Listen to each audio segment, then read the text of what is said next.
তার সাথে আলোচনা হয়েছে, ওনারা মন খুলে কথা বলেছেন, আমরা কিছু কিছু বিষয়ে উত্তর দিয়েছি, আমরা একটা পরস্পরকে বোঝার চেষ্টা করেছি। ওনারা যেমন কিছু বিষয়ে কথা বলেছেন যে আমাদের অন্তর্বর্তীকালীন সরকারের কিছু কিছু সিদ্ধান্ত নেওয়া হয়েছে যেটা বিএনপির প্রতিকূলে গেছে। আমরা আবার উদাহরণ দিয়েছি যে অনেক সিদ্ধান্ত আছে যেটা বিএনপির অনুকূলে গেছে। তারপর ওনারা বলেছেন যে রাজনৈতিক হয়রানিমূলক মামলা প্রত্যাহারে বিলম্ব হচ্ছে। আমরা বলেছি যে পাবলিক প্রসিকিউটর অফিস, তারপর হচ্ছে এই পুরা সরকারি আইনজীবীদের অফিসটা এটা পুনর্গঠন হয়েছে মাত্র 3 মাস আগে। 3 মাসের মধ্যে 7,000-এর বেশি মামলা প্রত্যাহার হয়েছে, 16,000-এর মতো মামলা অলরেডি লিস্টেড আছে। এবং আমরা বলেছি যে এর চেয়ে দ্রুত গতিতে সম্ভব কিনা। ওনারা, আমার কাছে মনে হয়েছে ওনারা আমাদের আনসারটা বুঝতে পেরেছেন। ওনারা বলেছেন যে ফ্যাসিস্ট শেখ হাসিনার যে গণহত্যা ছিল সেই গণহত্যার বিচারে বিলম্ব হচ্ছে। আমরা ওনাদেরকে বলেছি যে এর আগের সরকারের সময় যখন বিচার হয়েছিল সেটার সাথে কম্পেয়ার করে দেখিয়েছি কোনো রকম বিলম্ব করা হচ্ছে না। ওনারা আরেকটা ট্রাইব্যুনাল গঠন করার কথা বলেছেন, আমরা বলেছি আমরা এই লক্ষ্যে কাজ করছি, অচিরেই এটা হয়ে যাবে। ওনারা বলেছেন যে বিএনপি বাংলাদেশে গত 15 বছর যাবৎ নিরবচ্ছিন্নভাবে নির্যাতিত হয়েছে। অবশ্যই আমরা সেটার প্রতি আমরা শ্রদ্ধাবোধ দেখিয়েছি এবং এটা অবশ্যই ওনারা কারেক্টলি বলেছেন। ওনারা বলেছেন যে ওনারা যে দলের যে সংস্কার ভাবনা যেটা এটা বহু পুরানা, ওনারা সবসময় সংস্কারপন্থী দল, আমরা এটা এগ্রি করেছি। অবশ্যই বিএনপি সবসময় সংস্কারের কথা বলেছে।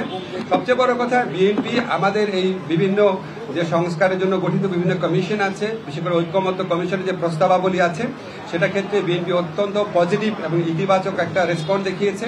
তারা বলেছেন যে তারা এই 2-3 দিনের মধ্যে ঐক্যমত্য কমিশনের সাথে মিটিংয়ে বসছে এবং অধিকাংশ সংস্কার প্রস্তাবের সাথে তারা ঐক্যমত পোষণ করে এবং জুলাই চার্টার খুব দ্রুত প্রণীত হয়ে যাবে, এটা তারাও আমাদেরকে আশ্বাস দিয়েছে।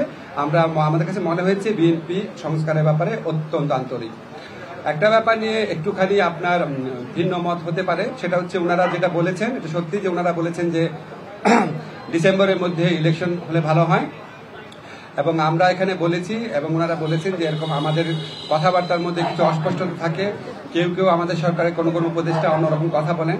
25 বছরের ওয়ারেন্টিযুক্ত দীর্ঘস্থায়ী দরজা প্রোটেক্টর, আধুনিক ও মজবুত দরজা। আমরা একটা ক্যাটাগরিক্যালি বলেছি যে যেটাই বলুক না কেন, আমাদের প্রধান উপদেষ্টা জাতির উদ্দেশ্যে দেওয়া ভাষণে বারবার যেটা রিপিট করেছেন সেটাই দলের অবস্থান। সেখান থেকে অন্য কেউ যদি বেফাস কথা বা অন্যরকম নিজস্ব বিবেচনা প্রসূত কথা বলেন সেটাতে তারা যেন বিভ্রান্ত না হন। আমাদের প্রধান উপদেষ্টা ডক্টর মোহাম্মদ ইউনূস উনি প্রথম থেকেই বলেছেন ডিসেম্বর থেকে জুন। আজকে আলোচনায় আমরা কয়েকটা বিষয় স্পষ্ট করেছি, সেটা আপনাদের বলি। একটা হচ্ছে ডিসেম্বর থেকে জুন মানে যে আমরা ইচ্ছা করে দেরি করে করে মে বা জুন মাসে ইলেকশন করবো সেটা না। ডিসেম্বর থেকে জুন মানে হচ্ছে ডিসেম্বর থেকে জুনের মধ্যে যত তাড়াতাড়ি সম্ভব। যদি আমরা ডিসেম্বরে সম্ভব হয় ডিসেম্বরই, না হলে জানুয়ারিতে, এভাবে বুঝিয়েছি যে ডিসেম্বর থেকে জুন মানে যে আমরা ইচ্ছা করে একটু বেশি ক্ষমতা ভোগ করার জন্য বা এমনি অকারণে আমরা 1 মাস 2 মাস বেশি ক্ষমতা থাকলাম, মোটেও সেটা না। ডিসেম্বরের থেকে জুনের মধ্যে যত তাড়াতাড়ি সম্ভব। এখন ওনারা একটু জানতে চেয়েছে যে সংস্কার যদি হয়ে যায় এত দেরি করার মানে কি আছে। আমরা ব্যাখ্যা করে বুঝিয়েছি জুলাই চার্টার প্রণীত হলেও যে প্রয়োজনীয় আইনগত ব্যবস্থা, নীতিগত ব্যবস্থা সেগুলি গ্রহণ করতে মাঝে মাঝে সময় লাগে। যেমন একটা এক্সাম্পল দিয়ে বলেছি যে ডিজিটাল সুরক্ষা আইন, এটা আমরা 23 বার ড্রাফট করেছি বিভিন্ন অংশীজনের মতামত নেওয়ার জন্য এবং বেশ কয়েক মাস সময় লেগেছে। সেজন্য আমরা বলছি আমরা তো পিন পয়েন্ট করতে পারবো না। জুলাই চার্টার পরিণত হওয়ার পর কোন আইনটা কতদিনে হয়ে যাবে, কারণ আমরা তো অংশীজনের সাথে কথা বলবো, ব্রড কনসালটেশনের ভিত্তিতে করবো। আরেকটা বিষয় আমরা বলেছি যে আমাদের তো একটা জনগণের তো একটা আকাঙ্ক্ষা আছে যেন আমরা বিচার করে যাই। আজকে বাংলাদেশে এত